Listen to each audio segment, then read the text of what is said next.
Bienvenue sur Afro Info 243, c'est toujours à la une. La direction du M23 a annoncé dimanche le retrait de ces éléments de ses positions d'avant le 6 avril 2022 dans le territoire de Rutshuru. C'était la ligne des fronts contre les forces armées de la République démocratique du Congo, selon un communiqué signé par le porte-parole de ce mouvement rebelle. Cette action vise à faciliter en tout cas un dialogue franc et fructueux avec le gouvernement congolais. Nous allons en parler dans cette émission, le grand dossier sur Afro Info 243. Une autre actualité, les forces armées de la RDC ont capturé 2 éléments EDF dans le territoire de Beni, et d'autres actualités. Ne nous quittez pas.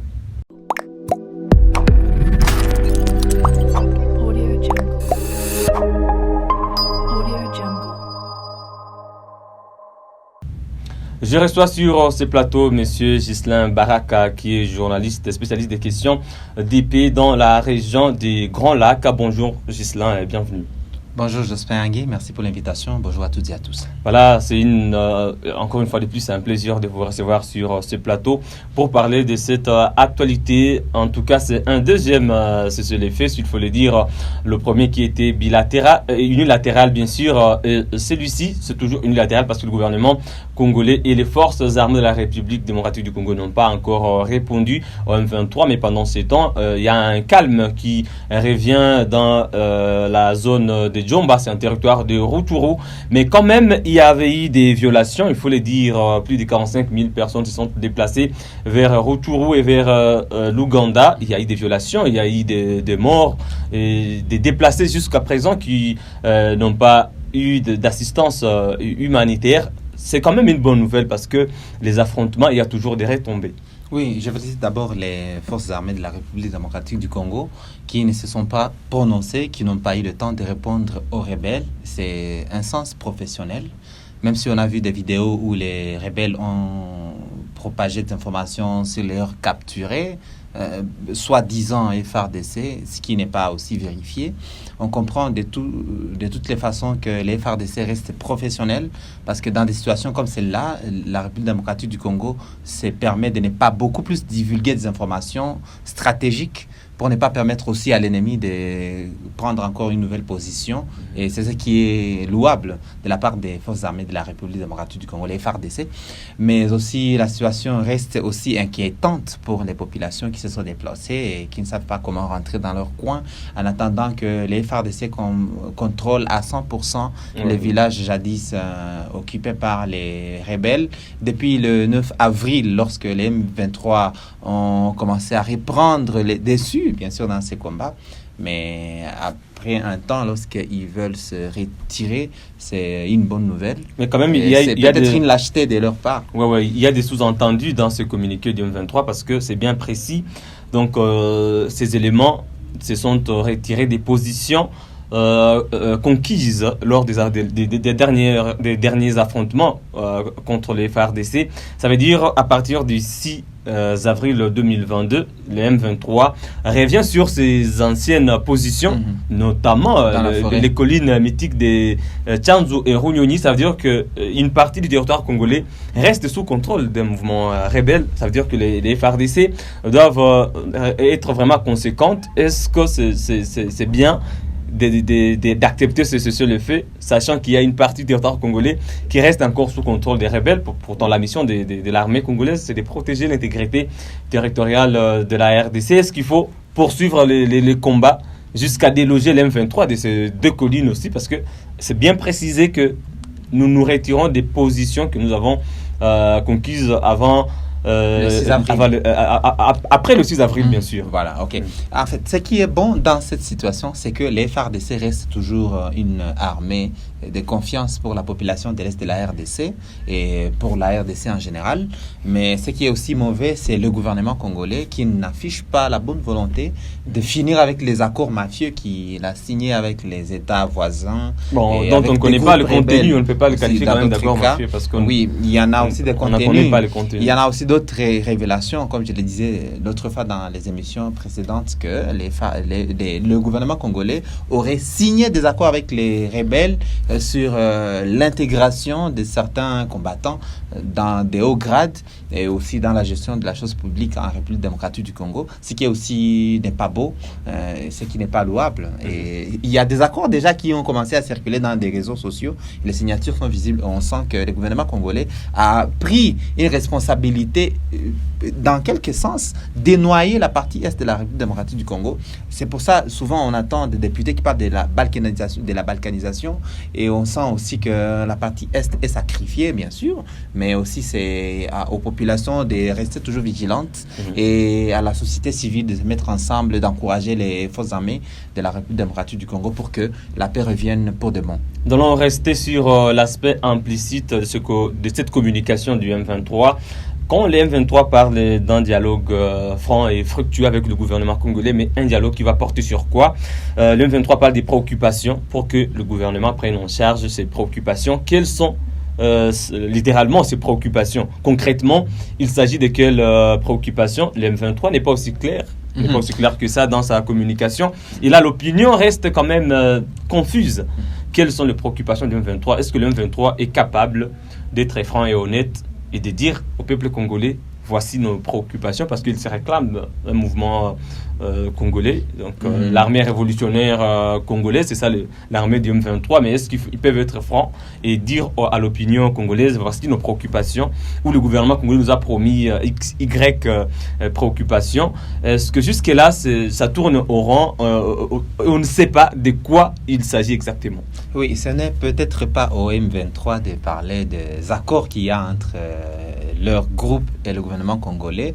Ce serait dévoiler un secret qui n'est pas de leur devoir ou de leur droit. Mais il y a eu deux parties en face. C'est ça. Et peut-être ils sont en train de jouer de leur stratégie, bien sûr, parce que ça a commencé stratégiquement et ça doit se poursuivre stratégiquement et peut-être se finir stratégiquement. Et c'est ça que les Congolais ne veulent pas savoir, que ça se finit stratégiquement. Parce que si ça finit... Mais diplomatiquement aussi peut-être, parce que il y a, quand on cite des pays voisins comme le Rwanda, qui soutiendrait le M23, c'est le force armée de la RDC qui l'avait dit que le M23 était soutenu par le Rwanda. Donc là déjà il y a l'aspect diplomatique. Oui, il y a les deux pays qui doivent collaborer pour mettre terme à ces atrocités. Parce que là j'ai parlé des bilans déjà qui étaient avancés par le gouvernement congolais, les affrontements du 28 mars, je pense.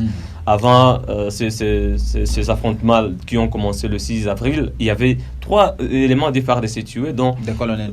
Un lieutenant-colonel par les rebelles du M23, selon la société civile de la place, 7 civils également qui ont été tués. Il y a aussi ces déplacements massifs, s'il faut le dire, quand 5000 personnes qui se déplacent d'abord vers l'Ouganda, d'autres vers le retour au centre. Il y a eu de graves violations et encore que le M23 l'a bien dit dans son communiqué, il y a 3 éléments des forces de la RDC qui ont été capturés. Et le M23 préfère le remettre au CICR, mais nous avons suivi la vidéo, il y a eu quand même une humiliation. Une humiliation. Il y a aussi ces 8 casques bleus qui étaient tués lors de l'abattage d'un hélicoptère. Oui, de leur hélicoptère. Mais dans tous les cas, les M23, ils ne devraient que faire ça pour montrer aux yeux du monde qu'ils sont forts. Mais les FARDC sont restés professionnels, même si on ne peut pas beaucoup plus commenter sur cette question.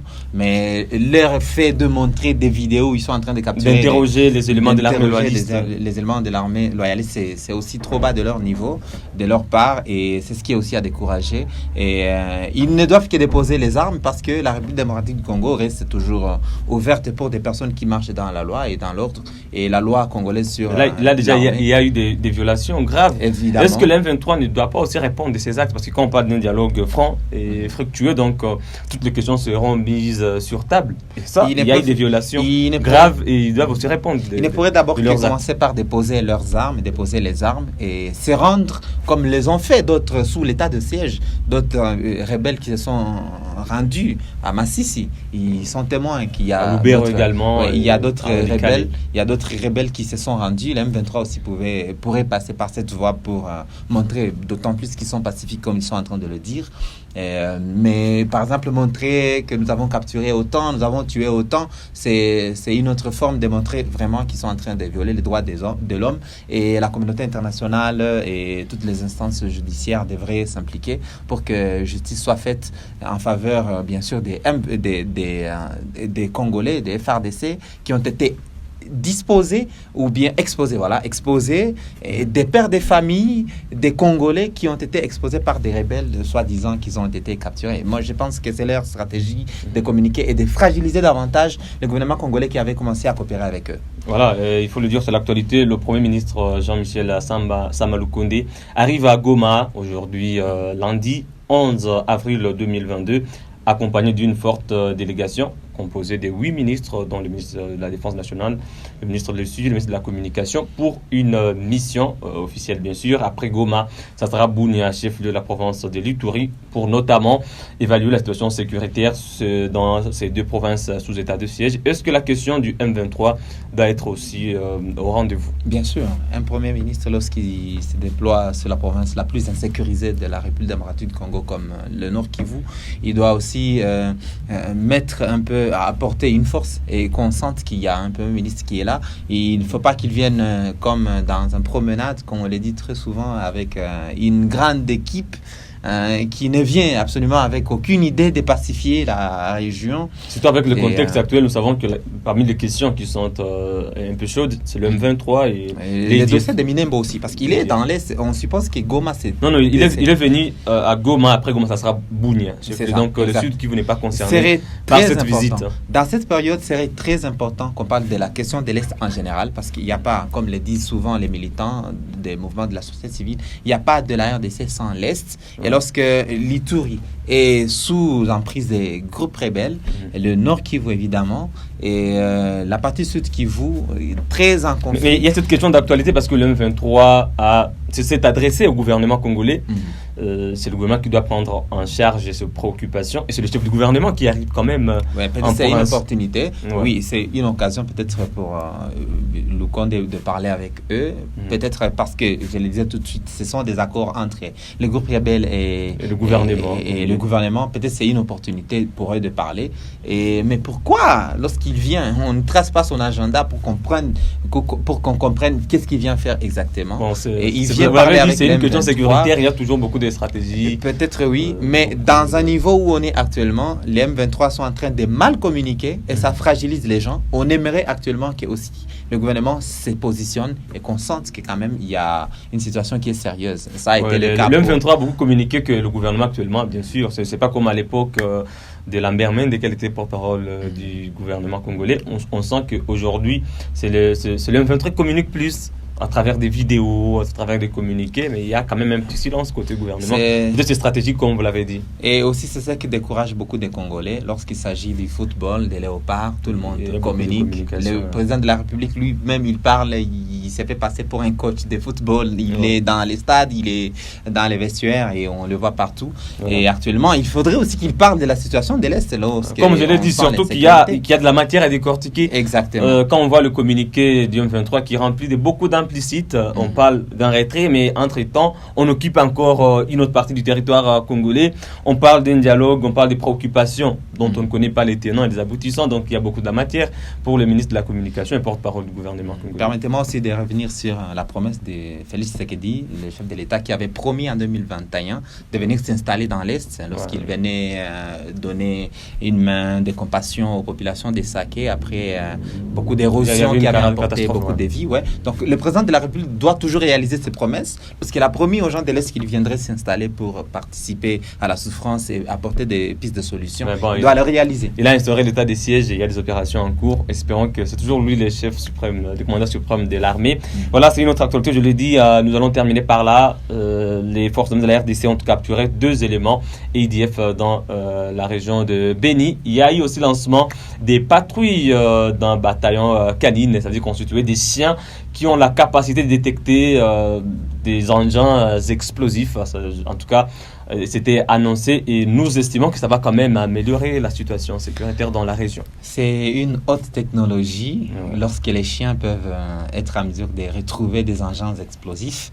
Et aussi, c'est un message d'espoir pour la population encore de Béni qui a longtemps été meurtrie. Et je rappelle aussi qu'il y a plusieurs citoyens qui ont été massacrés, tués par des couteaux, par des machettes, et des populations qui ont été égorgées. Pour ceux qui ne le savent pas encore, nous rappelons que ce sont des citoyens congolais qui ont été tués, et le président de la République démocratique du Congo et à tous les gouvernements congolais doivent toujours prendre part des responsabilités, à savoir qu'est-ce qui s'est passé, et il faut que justice soit faite. Mais ces chiens, j'espère qu'ils seront vraiment des chiens qui sont des chiens bien formés. C'est un bataillon spécial.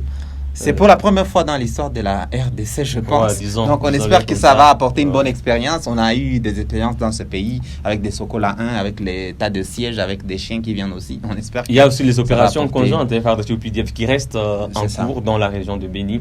Nous espérons que ça va produire des bons résultats. On garde espoir. Voilà, mesdames et messieurs, ce sera tout pour cette émission. Merci à vous, Ghislain Baraka. Je rappelle que vous êtes journaliste basé dans l'Est de la RDC, spécialiste des questions de paix dans la région des Grands Lacs. Merci d'être passé. Merci Jospin Hangui, merci à toutes et à tous. Voilà, laissez-nous votre point de vue en commentaire, j'aime également, partagez cette vidéo à des milliers de Congolais de partout à travers le monde. Si vous n'êtes pas encore abonné à Afro Info 243, faites-le dès maintenant. Il suffit tout simplement de cliquer sur s'abonner, activer la cloche de notification pour ne rater aucune de nos prochaines productions. À très bientôt.